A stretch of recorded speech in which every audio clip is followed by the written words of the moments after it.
Welcome to SolidCAM Professor. I'm Sydney, your SolidCAM Professor, with one of many videos available to you 24 hours a day, 7 days a week. In this recording, we'll demonstrate the use of iMachining 3D on this mold. If we take a look at our CAM part, you can see that we've defined our machine database as well as our material database together with our default machining level. Now, if we were to go into our first operation, you can see that our geometry is our target, which is taken automatically from the definition of target in the beginning.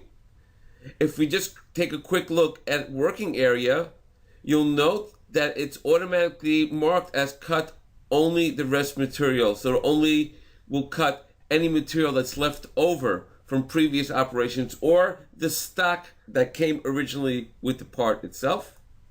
We have our tool, which is a 16mm end mill with 6 flutes having a cutting length of 32 millimeters. If we go down to our levels, you'll note that our lower level will be the very bottom of the part itself. And if we go into our technology wizard, you'll see that we have it set at machining level 6, which was the default, and we'll have a total of 2 step downs when it takes its full step downs towards the bottom of the part.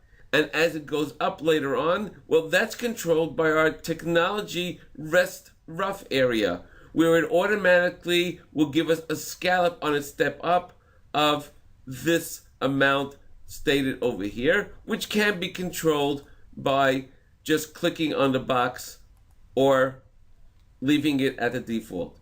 If we take a look at the simulation, you'll see that our tool will first step down its large steps twice, as I mentioned, and then scallop its way on its step up until it gets to the very top, leaving these steps here for our next operation.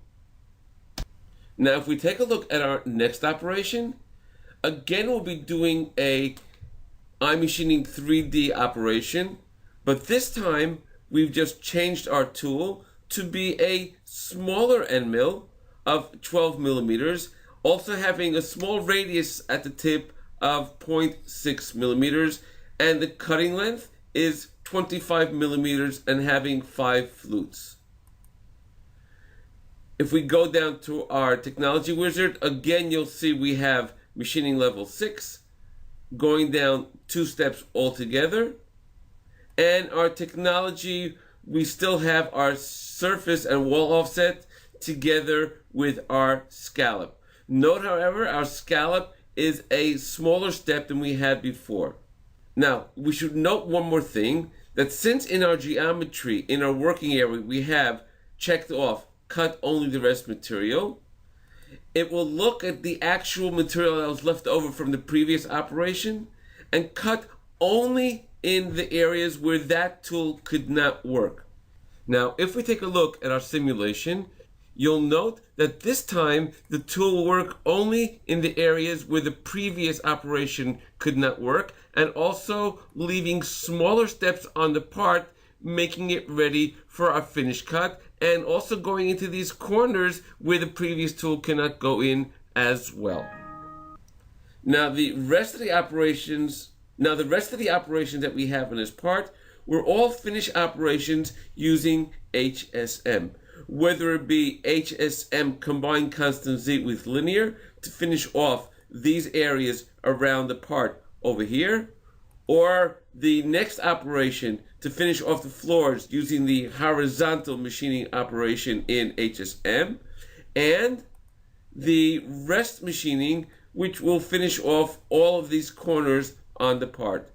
So the part is now completed by using first the roughing cut of iMachining 3D, and then finishing it off with HSM.